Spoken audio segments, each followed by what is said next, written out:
আলাইকুম প্রিয় ভাই বোনেরা, সবাই কেমন আছো?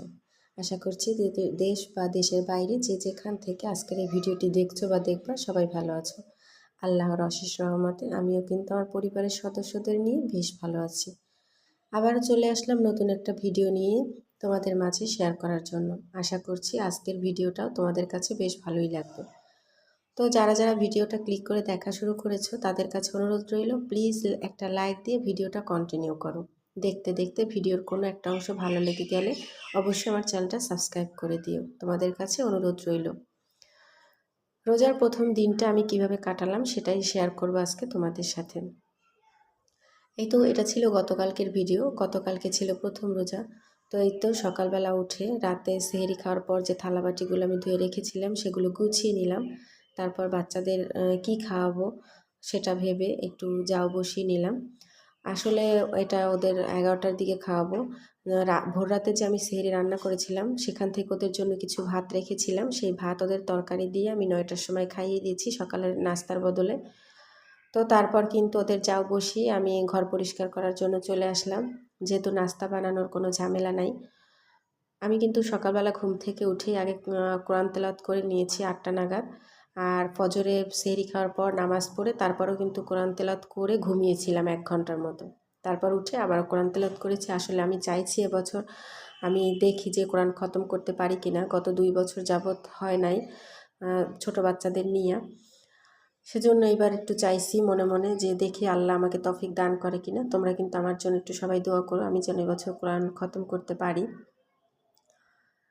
তো দেখো আমি রুম বিছানা ঝেড়ে সুন্দর মতো রুমের প্রত্যেকটা ফার্নিচার আর কি আমার যা আছে সেগুলো সুন্দরভাবে মুছে নিয়েছি, পরিষ্কার করে নিয়েছি। এখন রুমটা ভালোভাবে ঝাড়ু করে নিচ্ছি।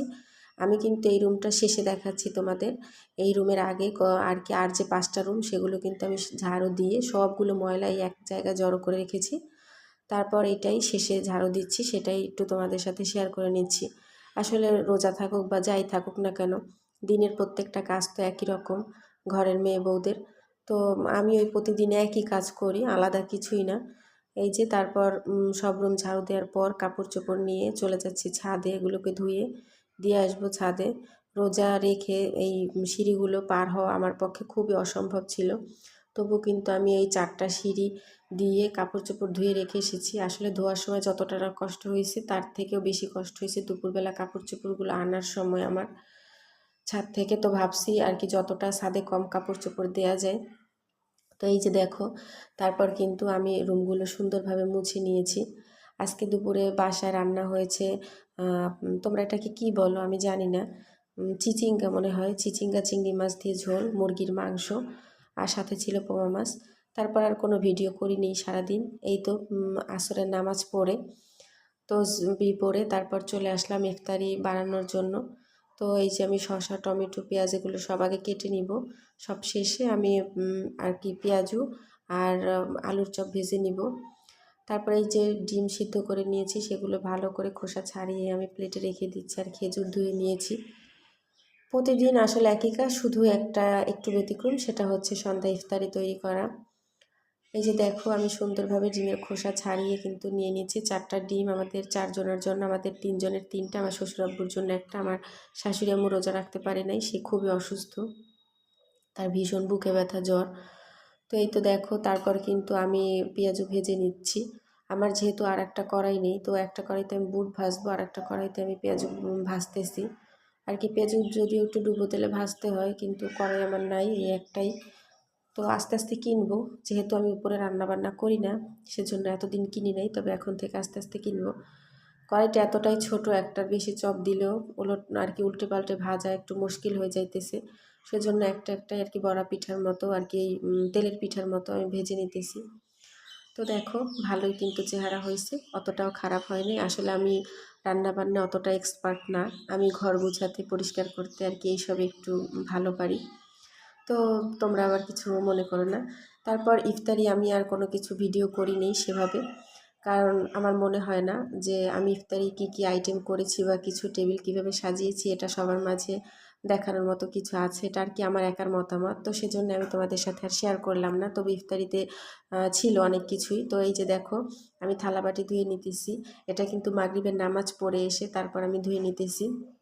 তারপর তোমাদের ভাই আমাকে ইফতারি বানানোর সময় একটু সাহায্য করেছিল।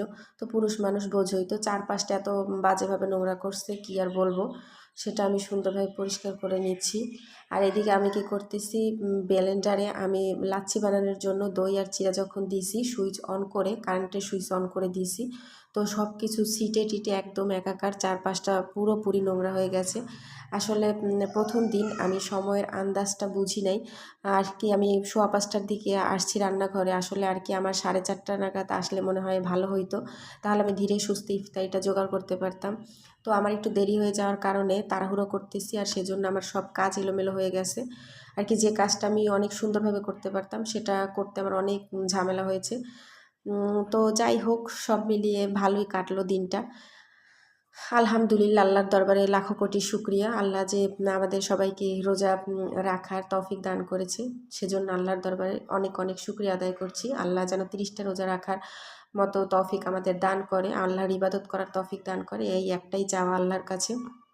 তো এই যে দেখো, এতগুলো থালাবাটি হয়েছিল, সেগুলো কিন্তু আমি সব ধুয়ে উপর করে রেখে দিয়েছি পানি ঝরানোর জন্য। তো আজকের ভিডিও এই পর্যন্তই থাকবে, দেখা হবে নতুন কোনো ভিডিওতে। সেই পর্যন্ত তোমরা সবাই কিন্তু ভালো থাকবা, সুস্থ থাকবা।